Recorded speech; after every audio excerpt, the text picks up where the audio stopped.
안녕하세요. 네이버 블로그에서 사기암 자연치유 체험기를 운영하는 지혜와 성실입니다. 오늘은 명현반응 그리고 호전반응이라고도 해요. 우리 암 환우님들이 대부분 뭐 병원약 외에 영양제 같은 거, 식품, 이렇게 보조제 이런 걸 많이 먹거든요. 그런데 이걸 먹을 때 많은 분들이 그 호전 반응이라는 걸 겪어요. 근데 그 호전 반응에 대해서 이게 호전 반응인지 아니면 부작용인지 내 몸이 아픈 건지 이거에 대한 명확한 그 과학적인 근거가 없어요. 그렇기 때문에 이 주류 의학계에서는 이거 호전 반응에 대해서 인정을 하지 않습니다. 과학적으로 그걸 입증하기가 쉽지가 않거든요. 그래서 오늘 그거에 대해서 말씀을 좀 드렸으면 합니다. 제가 호전 반응에 대한 책은 3권을 사서 읽어보고 이제 외국의 그 호전 반응을 처음에 주장한 그 학자에 대해서도 찾아보고 했는데 이 호전 반응을 맨 처음 주장한 사람 이름이 그 세바스찬 헤링스라는 사람입니다. 독일 사람인데 약사예요. 이분은 약사였고 이분이 그 헤링스의 법칙이라는 이론을 1800년대에 내놓은 게 거의 호전 반응에 대한 시초이지 않은가, 문헌에서 나온 그 시초이지 않은가 싶은데요. 독일 태생의 이 헤링스라는 사람은 그 라이프치 대학에서 약학을 전공을 했고 동종요법이라는 그 학문에 관심이 많았다고 해요. 그러니까 지금으로 말하면 일종의 자연치유법입니다.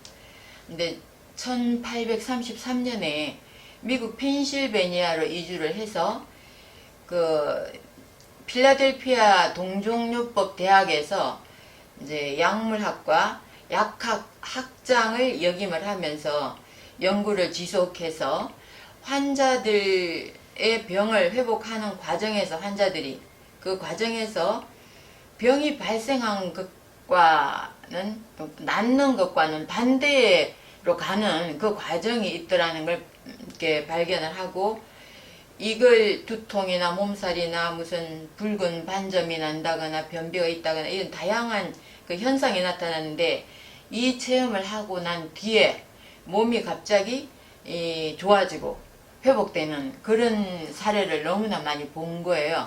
그래서 이분이 헤링스의 법칙이라는 그 이론을 발표를 하면서 거의 그 세계적으로 이론적으로 발표된 호전 반응에 대한 시초가 아닌가 그렇게 생각이 됩니다. 근데 우리가 부작용과 호전 반응이 상당히 헷갈려요. 그러니까 먹는 분들도 그렇고 옆에서 지켜보기에도 저게 부작용인가 호전 반응인가 이런 느낌도 들고 그래서 그거에 대한 제가 책을 사서 읽어보면서 좀 정리를 한 게 있어요. 근데 이게 부작용인지 호전 반응인지를 좀 구분을 해드릴게요. 제일 처음에 부작용에 대해서 먼저 말씀드리겠습니다. 제일 처음에는 저체온. 체온이 낮은 사람은 약을 아무리 좋은 약이 아니라 식품, 좋은 식품, 영양제, 똑같은 영양제를 먹었는데 우리 암 환우들도 그런 경험을 굉장히 많이 해요. 저도 마찬가지거든요. 어떤 분이 이게 엄청 좋아졌고 암이 나았다는 둥 하면서 막 먹어보라고 그래서 정말 수백만 원을 투자를 해서 먹어보면 그분은 암이 나았는지 모르겠는데 저한테는 별로 암이 나을 정도는 아니다 이런 느낌이 드는 그 식품들이 있거든요. 많은 사람들이 그런 경험을 다 갖고 있습니다. 근데 이게 어떤 분은 그 식품을 먹고 이만큼 좋아졌는데 어떤 분은 이만큼 좋아졌어요. 별로 좋아진 걸 못 느껴요. 근데 그 중에 하나의 원인이 저체온이라고 해요. 그러니까 저체온일 때 암도 쉽게 발생하지만 저체온이 되면 혈류가 개선이 안 됩니다. 혈류가. 혈이 제대로 돌지를 못해. 저체온일 때는 혈구도 뭉친다고 하거든요. 그러니까 이게 혈류가 제대로 돌지 않기 때문에 내가 좋은 걸 먹어도 이게 세포까지 전달을 못하는 거예요. 그러니까 저체온일 경우에는 좋은 거 먹어도 뭐 명현 반응인지 뭔지 뭐 속이 안 좋기도 하고 하지만 이게 효과가 없다면 이건 명현 반응이 아니라 어떻게 보면 부작용이라고 볼 수 있는 거죠. 그러니까 이게 왜 내가 이 좋은 걸 먹어도 효과를 못 보는지에 대한 그런 그 분석도 해보실 필요가 있다고 생각을 합니다. 그 다음에 두 번째는 수분 부족입니다. 수분 부족. 수분이 부족하면 모든 영양소는 흡수율이 다 떨어진다고 하거든요. 수분이 부족할 경우에 혈류도 마찬가지로 연분 부족, 수분 부족, 뭐 체온, 낮은 체온 이런 게 전부 혈류와 관계가 있어요. 그래서 제대로 혈이 돌지를 않으면 아무리 좋은 걸 먹는다고 뭐 하겠어요. 그게 다 찌꺼기로 나가는 거죠. 네, 저한테도 어떤 분이 이렇게 좋은 걸 먹었는데 나는 너무 속이 안 좋고 막 이래요 막 이런 전화가 왔어요. 그래서 제가 하루에 물을 몇 잔 드세요? 그러니까 가만히 계시더니 서너 잔 먹나? 아침 먹고 한 잔, 뭐 점심 먹고 한 잔, 저녁 먹고 한 잔. 그거는 수분이 완전히 부족이죠. 우리가 특히 이 환자는 더더욱 수분을 많이 이게 물을 많이 먹어줘야 됩니다. 저는 휴대폰에 알람을 수분 이렇게 물 먹는 시간, 뭐 먹는 시간 이렇게 알람을 쭉 정리를 해놓고 이게 알람이 울릴 때마다 물을 마시고 그때 또 벌컥벌컥 마시는 게 아니라 한 잔을 해놓고 한 300ml 정도의 잔에다가 부어놓고 중간중간에 마시거든요. 이렇게 이제 시계 울릴 때마다 이제 잔을 갖고 오는 거예요. 새로 물을 퍼서. 근데 쭉 마시는 게 한 15분, 5분, 10분 간격으로 조금씩 마시는 거예요.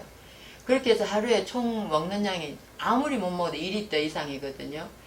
그러니까 특히 좋은 식품을 먹는 사람들은 물을 안 먹으면 이 식품이 용해되지를 않는 거예요. 그러면 이 위가 안 좋은 사람 위에 그 점막에 딱 붙어 있을 거 아니에요. 물이 안 섞이니까. 그러면 그게 어떻게 더 속이 쓰린 거죠. 그렇게 되면. 그래서 이게 명현 반응이 아니라 이 부작용인지 명현 반응인지를 알아보려면 그 사람이 물을 얼마나 먹는지도 상당히 중요합니다. 그래서 물을 많이 마실 것. 물을 안 마셔서 부작용을 겪는 경우가 들어 있다고 이게 책에 나오거든요. 그 다음에 염분 부족입니다. 우리가 염분을 뭐 제한하라는 이 주류의학에서는 염분을 제한하라는 쪽이 상당히 많고 병원밥은 맛없어 못 먹는다고들 하죠. 저도 병원에서 뭐 이렇게 입원해서 그 전에 뭐 다른 수술하느라고 입원해서 밥을 먹어보면 네 맛도 내 맛도 없다 이런 말을 할 정도로 도대체가 맛이 없어 못 먹겠다고 하는데 그게 원인이 생각해보면 염분이 부족한 거예요. 거의 뭐 이게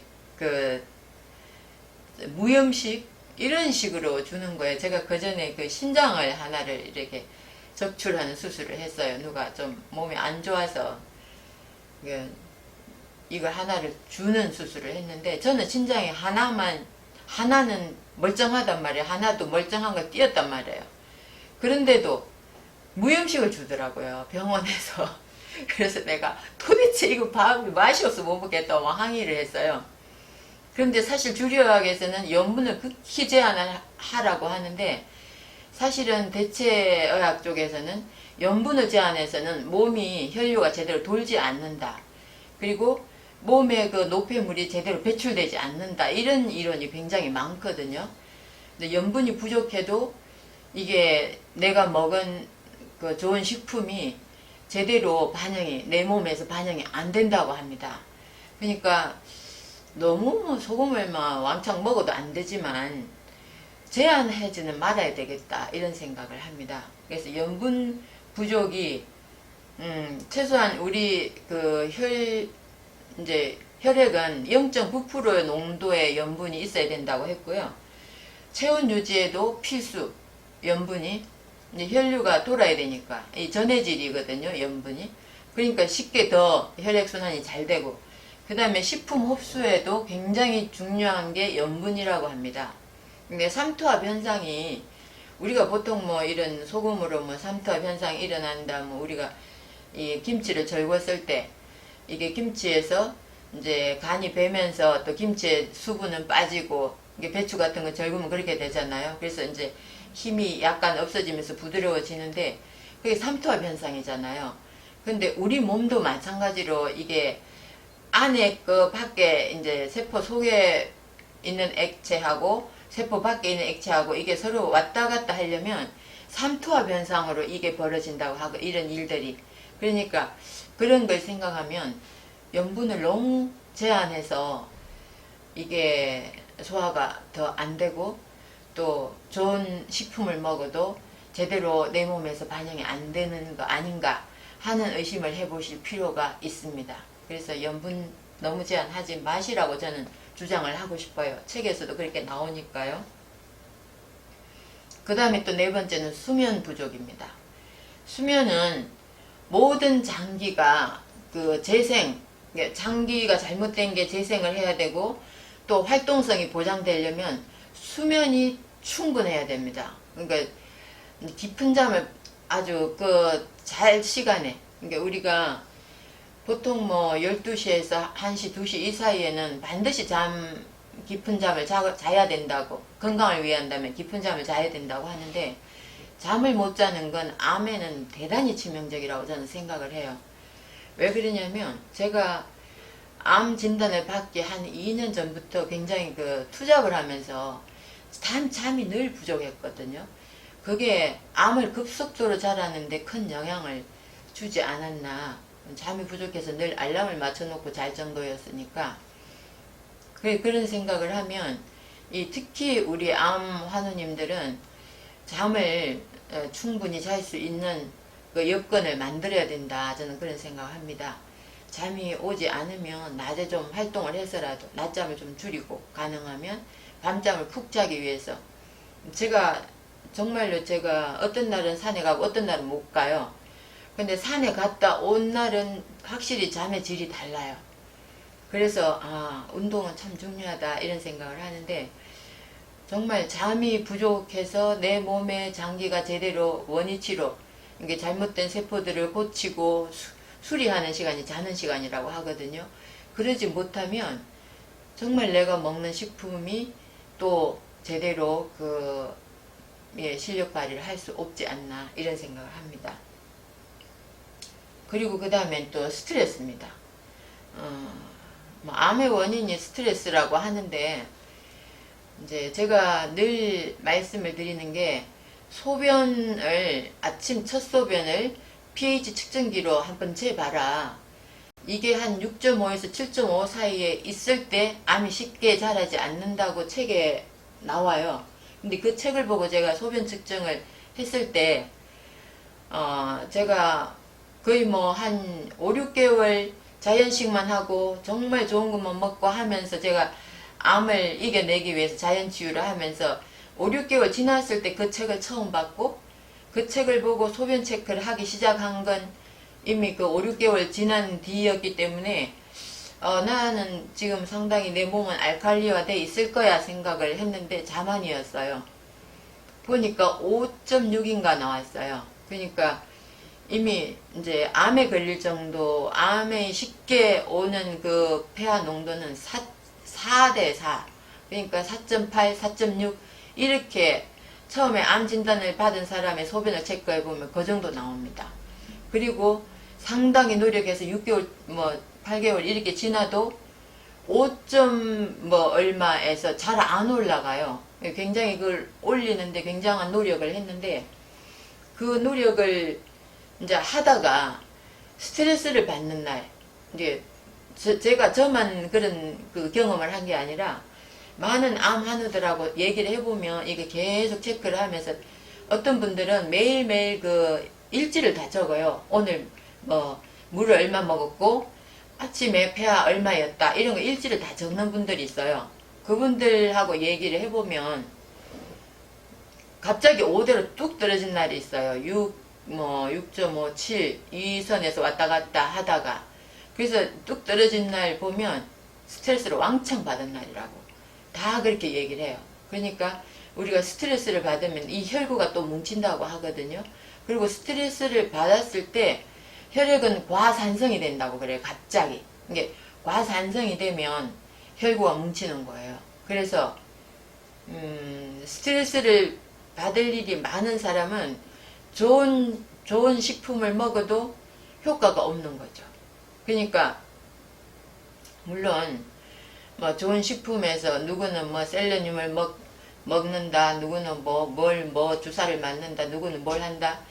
서로 뭐 각자 다른 걸 해요. 뭐 그런데 막 다른 것도 하고 중복되는 것도 있고 뭐 이렇게 암환우들끼리 얘기를 해보면 나는 뭔 주사를 맞고 있어, 나는 뭘 먹고 있어, 뭐 이런 얘기들 많이 하거든요. 그런데 유난히 많이 먹는 사람인데도 이렇게 호전이 빨리빨리 안 되는 사람들이 있고 별로 안 먹어도 호전이 빠른 사람이 있어요. 근데 그게 스트레스는 내 속의 역할이기 때문에 겉으로 드러나질 않아요. 그러니까 누구는 먹고 좋아졌는데 누구는 몰라요. 좋아지지 않았어요. 그러면 이게 겉으로 드러나지 않는 뇌 속에서 내 정신 속에서 일어나는 스트레스는 아무도 알 수가 없는 거예요. 본인 외에는. 그렇기 때문에 스트레스를 많이 받으면 그만큼 좋은 걸 먹어도 별로 소용이 없다는 얘기죠. 한마디로. 그렇기 때문에 암 환자의 가족도 암 환자한테 스트레스를 줘도 안 되지만 본인 역시 내가 스트레스 받는 환경에서 빨리 벗어나기 위한 노력을 하셔야 된다는 거죠. 그래서 스트레스가 많으면 이걸 먹어도 속이 안 좋은데 이게 호전 반응인지 뭐 이게 부작용인지 알 수가 없어요. 그래서 이런 이제 좋은 식품을 먹을 때 걷어내야 되는 겁니다. 이렇게 스트레스 많은 거, 뭐 물 안 먹는 거, 수면 제대로 안 되는 거, 또 뭐 너무 싱겁게 먹는 거, 이런 전부 다 걷어내야 될 내가 좋은 식품을 먹었을 때 그 제대로 된 영양을 내가 흡수하기 위해서 그걸 걷어내야 될 부분이라고 저는 생각을 하거든요. 그래서 스트레스도 있고요. 그 다음에 운동 부족입니다. 아까 수면 때문에도 운동을 말씀드렸는데 운동은 대단히 중요합니다. 그래서 저도 게으르지 말아야 되는데 어제는 운동을 못 갔어요. 몇 번 손님들이 오셔서 못 갔는데 뭐 그래도 밤에라도 운동을 했어야 되는데 어제는 그것도 못하고 그냥 하루를 지나고 나니까 좀 마음이 좀 찜찜해요. 운동을 하지 않으면. 근데 운동을 하지 않으면 이 내가 먹은 양 중에 아주 적은 양만 에너지가 되는 거예요. 그러면 나머지는 내가 평소대로 똑같이 먹었어요. 뭐 밥을 하루에 2공기를 먹었다. 저는 아침은 주로 이제 녹젓가루 그거 타서 과일하고 갈아서 그냥 섞어 먹거든요. 녹젓 대신 먹는 가루가 있는데 이게 맛이 좀 이상해요. 그래서 그걸 먹기가 좀 불편해서 이걸 이제 과일을 갈아서 거기에다 타서 그냥 떠먹고 그걸 아침 식사로 대용을 하는데 그 외에는 점심 때는 밥 1공기, 현미밥 1공기, 저녁 때 현미밥 1공기. 요즘은 이제 또 뭐 쑥버무리 같은 걸 하면 쑥버무리 1공기 정도 이렇게 먹으면 이제 한 끼 식사가 되니까 그런 식으로 먹는데 먹는 양은 운동을 하는 날이나 하지 않는 날이나 똑같거든요. 그런데도 제가 이제 뒷날 그러면 변의 양이 많아야 되잖아요. 그렇지 않습니다. 변의 양은 거의 비슷해요. 거의 비슷하다는 건 내가 먹은 양에서 나머지 활동 에너지로 많이 안 들어갔다면 얘가 어디로 갔을까 생각을 하는 거예요. 저 자신이. 그럼 내 몸에 노폐물로 쌓였을 수도 있고 암이 먹었을 수도 있잖아요. 암세포가. 저도 암이라는 게 제가 여러 번 말씀드리지만 제가 면역관리만 잘 하면 잘하지 않거든요. 그냥 같이 가는 거예요.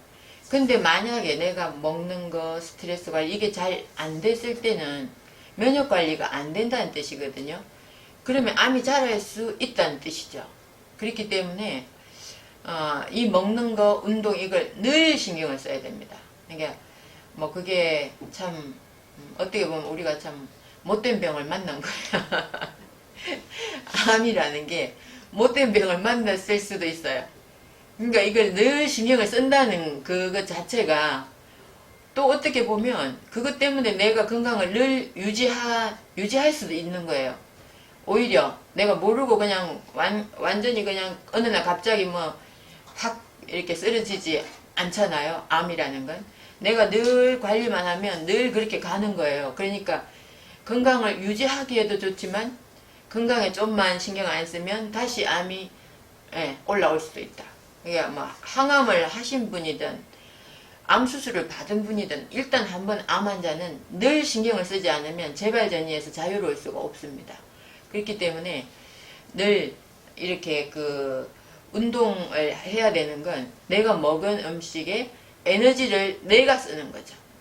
내가 쓰기 위해서 운동을 많이 해야 된다는 걸 꼭 명심하시고, 하지 않았을 때 내가 먹은 좋은 음식도 전부 쓰레기가 될 수가 있다고 말씀드리고 싶어요.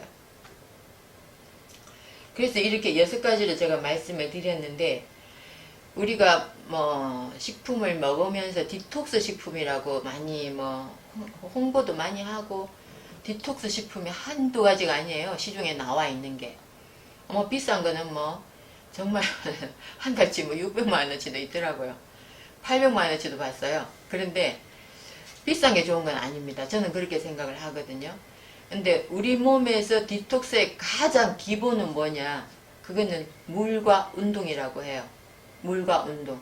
내가 물을 많이 먹어서 운동으로 땀을 빼고 하면 땀으로 이 방출되는 노폐물, 이게 땀에서 제일 많이 나온다고, 소변보다 땀이 더 많이 나온다는 이론도 있어요.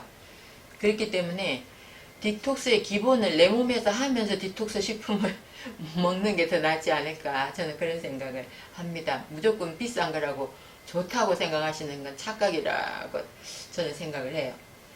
그 다음에 이제 호전 반응에 대해서 말씀을 드릴게요. 지금은 이제 그 호전 반응 전에 우리가 부작용이 나타날 수 있는 걸 6가지를 말씀을 드렸고요. 이제는 호전 반응을 말씀을 드릴게요. 호전 반응이라는 건 종류가 지금 반응이 지금 한두 가지가 아니에요. 그렇기 때문에 제가 이제 대표적인 것만 책에 나온 걸 뽑았는데, 제일 첫 번째 몸살이 나거나 통증이 유발된다. 저도 이렇게 디톡스 식품을 많이 먹었어요. 정말 암 진단 받고 그 1년 이내에는 우리 가족들이 누가 좋다 하면 다 사왔으니까요. 다 사오고 진짜 돈 아까운 줄 모르고 이것저것 다 사 먹었으니까. 근데 그때마다 호전 반응은 겪었어요. 이게 호전 반응이 있다는 건 효과가 있다는 거죠.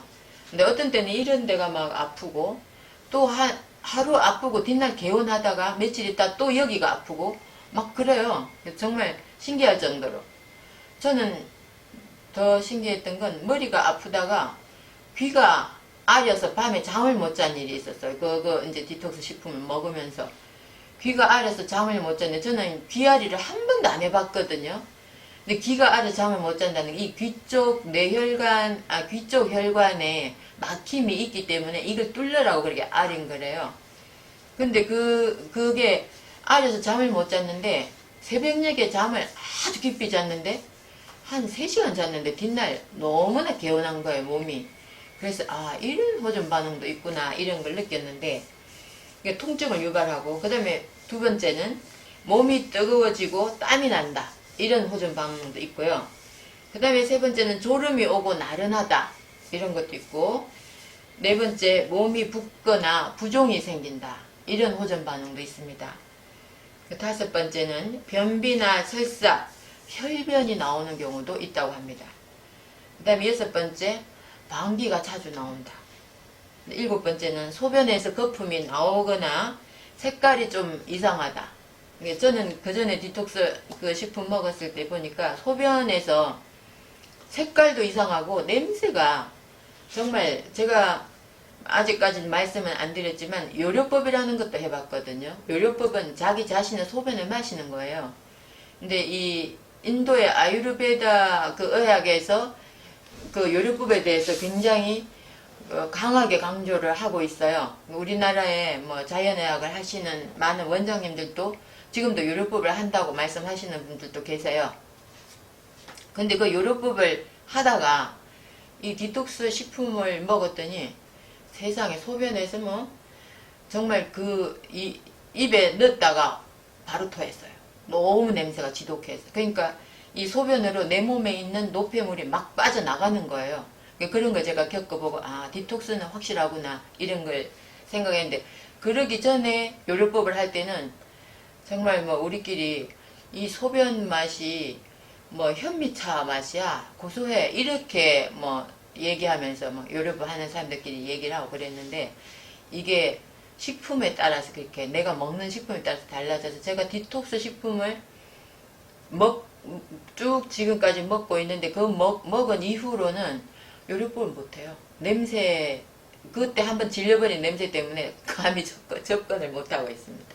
그래서 그런 호전 반응도 있더라고요. 그래서 이 소변이 좀 색깔만 이상한 게 아니라 맛이 이제 맛을 안 보니까 뭐 물론 많은 사람들은 색깔만 보고 뭐 모양만 보지만 저는 맛도 봤거든요. 정말 그 뒤로는 제가 요리법을 안 하고 있어요. 또 손가락, 발가락이 저리고 가려운 현상이 생깁니다. 손가락, 발가락이 이 저린다는 건 끝에 말초신경까지 혈액이 이제 순환이 된다는 뜻이거든요.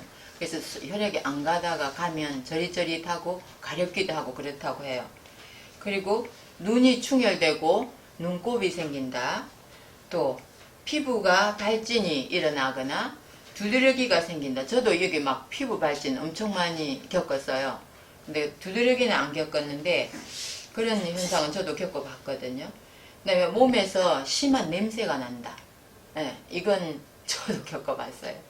이 몸에서 정말 이게 노폐물이 막 이 땀샘으로도 막 나가는 모양이더라고요. 그래서 심한 냄새가 난다. 그 다음에 목이 쉬거나 또 부위가 벌겋게 올라오고 가렵다 이런 현상도 있고요. 그 다음에 구토 증상이 생긴다. 속이 울렁거리는 사람도 있어요.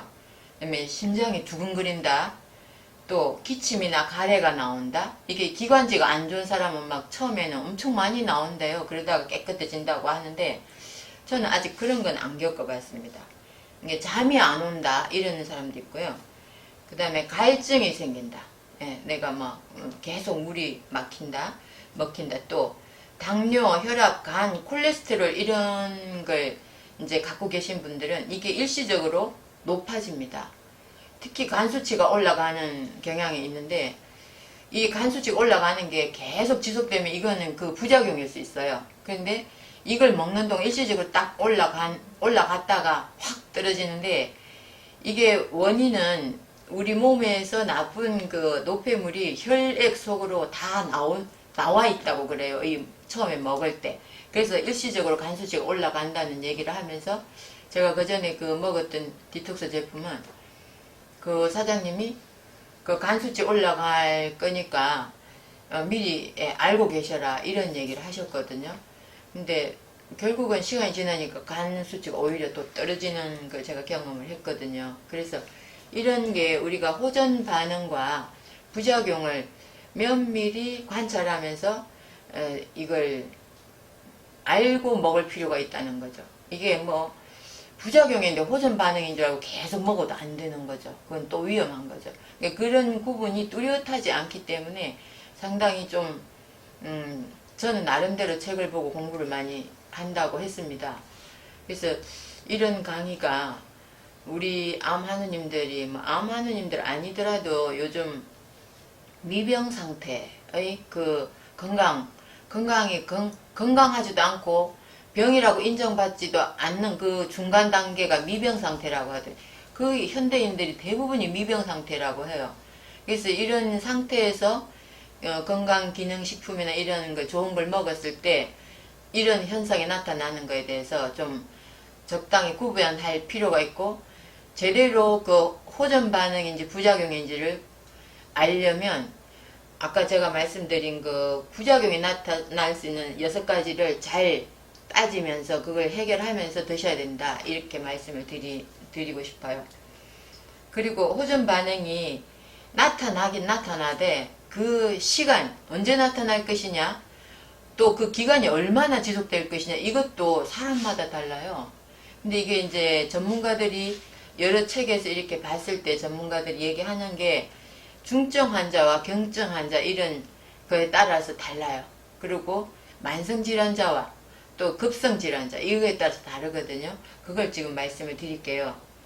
제일 먼저 급성 질환자는 이제 주로 그 급성 질환은 뭐라고 일주일 이내의 단기간 질병입니다. 급성 질환이라는 게.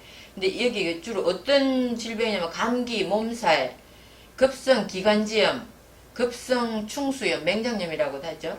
심근경색, 뇌출혈, 수막염 이런 거 전부 급성으로 오는 질병이라고들 하거든요. 이런 분들은 호전 정도가 일주일 이내에 이게 호전 반응이 싹 가라앉아 버린다고 해요. 그래서 일주일 이내 호전 반응 없이 싹 가라앉으면 급성 질환일 확률이 높다. 이렇게 책에 나왔고요. 그 다음에 만성 질환자. 만성 질환자는 6개월에서 1년 이상 지속되는 질환입니다. 주로 어떤 게 있냐면 신부전증. 이게 신장 안 좋은 분들, 또 혈압을 갖고 혈압이 높은 분들, 저혈압이나 고혈압 다 해당되겠죠? 그 다음에 또 당뇨, 뭐 만성질환이라고 하죠. 어차피 이건 뭐 고칠 수 없다고, 현대의학은 고칠 수 없다, 관리하는 병이다 이렇게 인식이 돼 있잖아요. 그 다음에 갑상선 질환. 갑상선도 뭐 좀 피곤하면 또 뭐 붓고 하는 사람들이 있어요. 그 다음에 또 전립선 비대. 이것도 남자들 50대 이상인 분들한테서 많이 나타나는데 이게 상당히 계속 지속되는 질환이죠. 또 기관지 천식, 아토피, 알레르기 질환, 또 축농증, 비염, 신경통 이런 거 전부 만성질환이라고 합니다. 근데 이건 호전 정도가 일주일 이내에 호전 반응이 나타난다고 그래요. 그리고 2달에서 넉 달, 그게 한 2에서 4개월간 몇 차례 반복하면서 나타났다가 없어졌다가 또 나타났다가 없어졌다가 하면서 점차 호전돼 간다고 합니다. 그런 경험을 하신 분들은 많을 거예요. 그 다음 또 세 번째는 가벼운 질환, 경환자라고 그래요. 가벼운 질환. 주로 이제 질병이나 다친 정도가 심하지 않은 환자입니다. 주로 불면증, 생리증후군, 또 고혈압, 저혈압, 간염, 관절염, 치질, 만성 질환자지만 그게 약한 상태. 고혈압, 저혈압도 좀 약한 상태. 그러니까 뭐 만성이지만 이게 중하지 않거든요. 그러니까 뭐 이거 병에 대해서 내가 이것 때문에 뭐 곧 죽겠다 이런 생각은 하지 않는 거예요.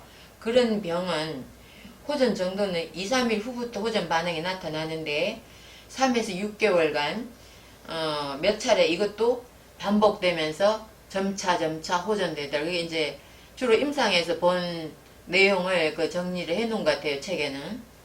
그래서 이런 경환자들도 마찬가지로 그렇게 길게 간다는 거죠. 그 다음에 또 중증 환자가 있습니다. 생명에 영향을 미칠 수 있는 상태를 중증 환자라고 하거든요. 주로 어떤 질환이야? 암입니다. 우리가 암 환자잖아요. 저도 암 환자고 다 암 환자들은 생명의 지장을 느낄 수 있다, 줄 수 있다고 생각하는데 뭐 저는 그렇게까지는 생각을 하지 않지만 사실상 그 항암하고 막 이렇게 병원 치료를 많이 하고 수술하고 하신 분들은 정말 이 생명이 왔다 갔다 합니다. 그런 중증 환자, 또 뇌혈관 질환, 뇌혈관이 뭐 터진다거나, 또 심장 질환, 희귀 난치성 질환. 희귀 난치성이 요즘 너무 많아요. 뭐 베체트병이니 또 무슨 크론병이니 이런 것도 정말 그 병을 앓는 사람을 만나보니까 정말 심각해요. 사회생활을 제대로 못할 정도로 심각하거든요. 그래서 이런 이제 중증이라고 봐야 되죠. 이런 분들은 호전 정도가 1주 후부터 호전 반응이 나타나는데 6개월에서 1년이 걸린다고 그래요. 그러니까 제가 이렇게 봤을 때 만성질환, 중증질환일수록 길게 잡아야 된다는 걸 이게 알 수가 있거든요. 그 임상에서 보이는 내용입니다. 그래서 1년 정도의 기간이 필요하다 이렇게 나오고요. 이제 전혀 나타나지 않는 사람이 있어요. 아무리 좋은 걸 먹어도 정말 물도 많이 마시고 다 하는데도 아무 반응 없어 나는, 이런 사람이 있거든. 이런 사람 건강한 사람이라고 그래요. 그래서 아무 반응이 없는 사람 최고 건강한 사람이라고 자부심을 가져도 되실 것 같아요. 그런데 또 건강식품을 먹어보면 남자들은 갑자기 스태미너가 상승을 한대요. 그리고 여자들은 그동안에 폐경이 됐던 사람이 갑자기 생리를 시작하는 경우가 있어요. 그리고 이제 요즘 젊은 그 여성들 사이에는, 여성들 중에는 그 생리가 너무 불순한 거예요. 이게 정기적으로 딱딱 그 날짜에 있어야 되는데 이게 그냥 뭐 몇 달 없다가 또 몇 달 있다가 막 이렇게 이게 맘대로 지 맘대로인 거예요. 그런 경우도 상당히, 이게 왜 그런가 하면 그 혈관이, 이게 난소 쪽으로 가는 혈관이 막혀 있는 거예요. 그러다가 좋은 식품을 먹으면서 혈관을 뚫어주면 그때 이제 혈액이 공급이 되면서 다시 배란을 시작을 하면서 생리가 시작이 되고 그런 현상이 있다고 하거든요. 그렇기 때문에 물론 남자들도 마찬가지예요. 혈관이 어딘가가 자꾸 막히니까 이게 스태미너가 제대로 작동을 안 하는 거예요. 그래서 이런 것도, 이런 현상이 나타난다, 이런 내용도 있고요, 책에.